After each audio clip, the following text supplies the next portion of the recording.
Hey, it's Temestral, Pickup Truck Plus SUV Talk. And if you know this channel, you know my passion is trucks and SUVs. One of the things I love to do is I love to actually test these trucks out in real world conditions. So I'm in a 2019 Chevy Silverado with a 3-liter diesel and a 10-speed automatic. I'm really excited because I actually go on a road trip today. I'm going down to Joplin, Missouri to talk to another guy about his Duramax diesels. He's got like 1.7 million miles on both of them. That video I'll link above, and it's going to be phenomenal. But I have 740 miles to go, roughly round trip. I'm really excited to see what this truck does. EPA on this is a 2-wheel drive. I should get about 33 miles per gallon, which is exceptional. So I'm going to reset the trip meter. I'm going to keep track of my mileage. I'm going to talk to you throughout this trip about things I like about it, things I don't like, things I'm learning.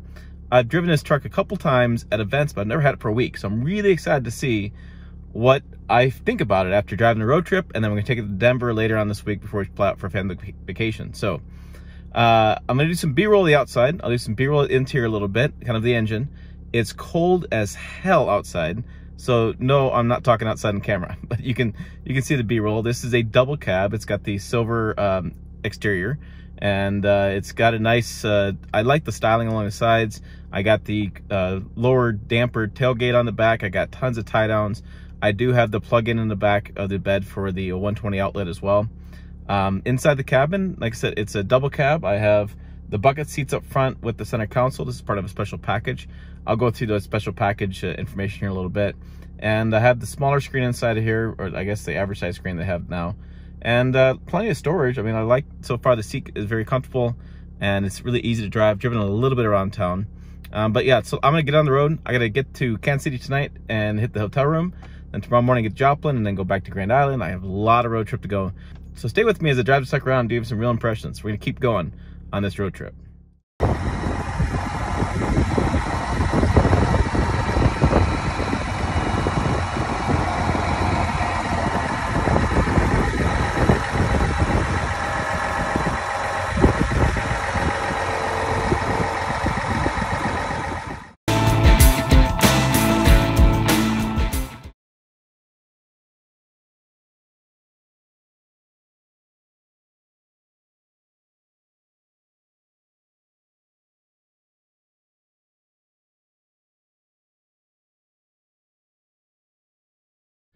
All right, just pulled over to get some diesel. I'm pretty tired, long day of driving. I still got a couple hours to go. I did about 77 to 82 the whole way down here and just kind of cruise. This thing is beautiful driving, really smooth, really on center, no problems there. Flip the camera around, I'm gonna show you what my EPA is or what my computer is gonna show.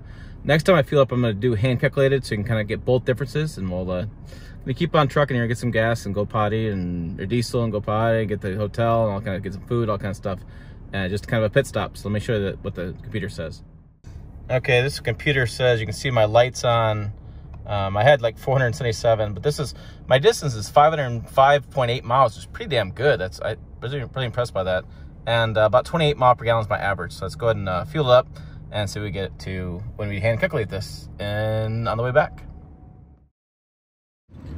All right, just finished fueling up here. I'm gonna look at the 52 bucks in fuel. I had $2.69.99 for the gallon, $2.69, and then the gallons was 19.31. So I'll put the camera on, I'll show you that one, and then I'm using ultra low sulfur. So let me show you this. This way, so we have 19.313 gallons. Sorry, long day of driving. 52 bucks, almost $2.70 a gallon, $2.69.9, and ultra low sulfur highway diesel fuel from Sinclair.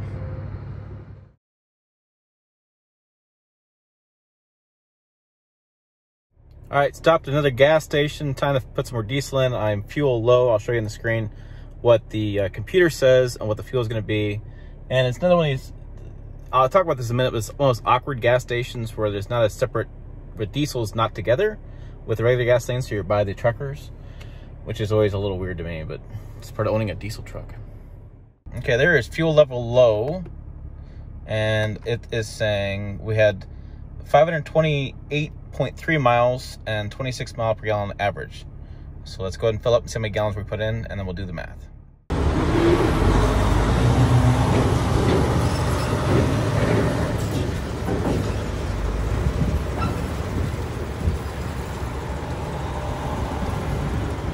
Yeah, see, it's always a little awkward when that happens, and so I don't know. It's kind of a weird thing. One thing I do wear is I always wear a pair of gloves when I do the fill up over here, because when it does the truck side, these pumps are always a little nasty. Diesel pumps are always a little nasty, so I keep a pair of gloves with me. Something I think you ought to do too if you buy this truck. Let's go ahead and check the pump. I just filled it up and topped it off a little bit. Let's go ahead and see what the numbers are. All right, we got 19, I guess that's a zero, so 19 gallons basically. And I'll grab the calculator and we'll figure out the math here in a second. All right, so I just did the math on my piece of paper here, and I got 19.088 gallons divided by 528.3 miles is 27.67, which means the trip computer is spot on. So there you go for those wanted to do hand calculation versus trip computer. In this case, trip computer is just completely accurate.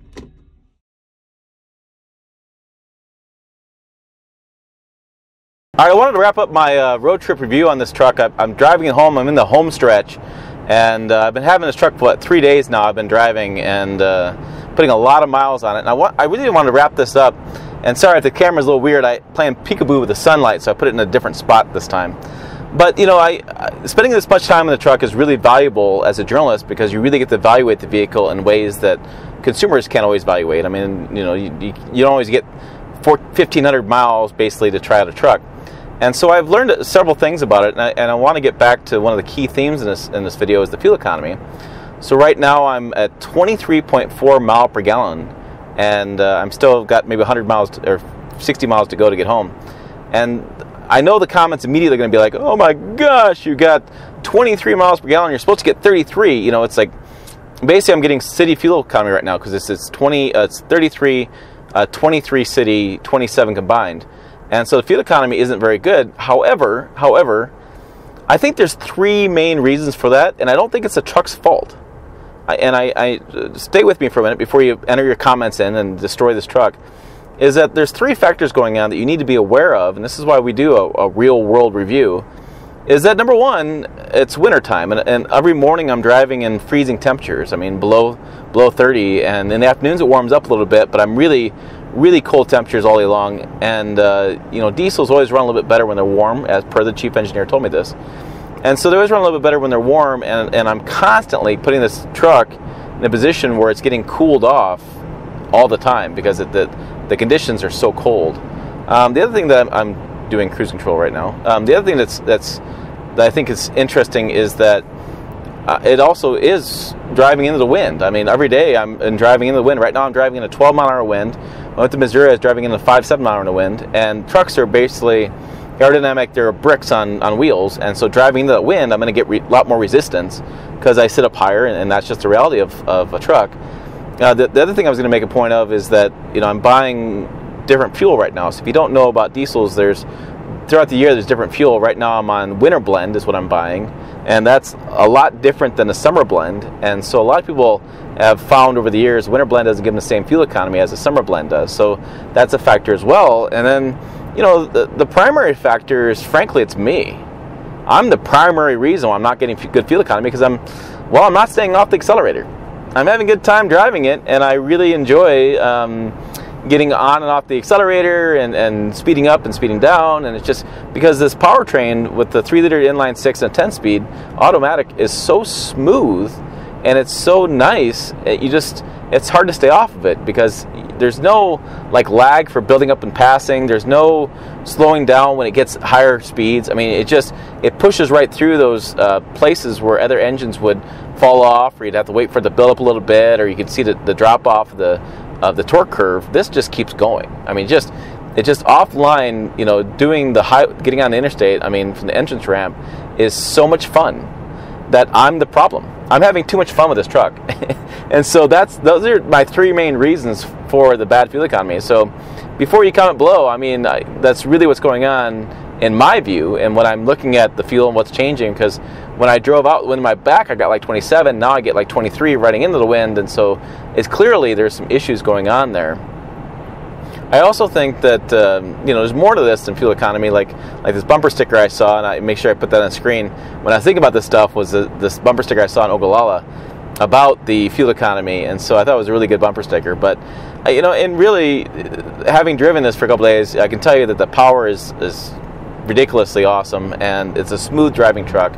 I'm not really fatigued. I've been on the road a lot. I mean, I don't know, it's 12 hours one way, so 24 hours been driving by the time I get home. And I'm not really fatigued. I mean, I could do another 5-6 hours if my butt didn't hurt. These seats aren't the greatest seats. I just, that's a concern of mine, that I'd have to stop and take more breaks if I was doing more road trip with the seats. But I think one of the biggest complaints I've come up with as a truck and as I've been driving it around is this truck on the paper I got, the price tag I have, is at $48,000. And it's a double cab with a diesel and with a 6.5-foot bed. But my problem with that is I don't feel like I'm getting that much for my money. And let me break this down a little bit, is that I don't have a spray-in bed liner. I don't have adaptive cruise. I don't have lane departure. I don't have those kind of safety aids, which would have made the driving less fatiguing if I would have had adaptive cruise, which is nice. For a road trip, it's a really nice feature to have. And so I don't get those features. I didn't have Apple CarPlay with my phone plugged in, so a lot of times I was navigating, holding my phone, getting through like Kansas City and places, because I had to go around the city a little bit to get to the interstate, which wasn't ideal. And having it, I'd have to sit right here and look at it on the center console as well. So I found that a little frustrating, that I couldn't get anything to work on that. And I just don't feel like the seats, like I said, the seats are that comfortable. I don't feel like there's that much room in a double cab behind me. I just feel like there should be more. I just have a basic silver paint. I just have basic kind of wheels. I don't have anything that really excites me about that price point. And to me, this is a low 40s truck. So if I were to buy it, it'd be with incentives down to that price point. I know this truck starts at $38,000. I get $3,400 for the diesel, and I know that this All-Star package has a bucket seats in the front. That's another $3,000-$4,000. But I just feel like I should get more for my money at this price point with this way this truck's at. But honestly, I would buy this truck. I have so much fun driving it, and it's so comfortable to road trip in as far as driver-wise. Seats, not so much. I have tons of storage space. I have tons of cup holders, and I have a great amount of room. And so I've been really pleased with that. They're just the little features that I think I should get for my money. And that's kind of where I think. So, hey, for more Pickup Truck Plus SUV news, make sure you find us on pickuptrucktalk.com. 3 words again, we're called Pickup Truck Talk. Type those in. You'll find us on Facebook, Twitter, and Instagram. Trust me, I've done it. As always, thanks for watching. I'll see you down the road, as I look down the road.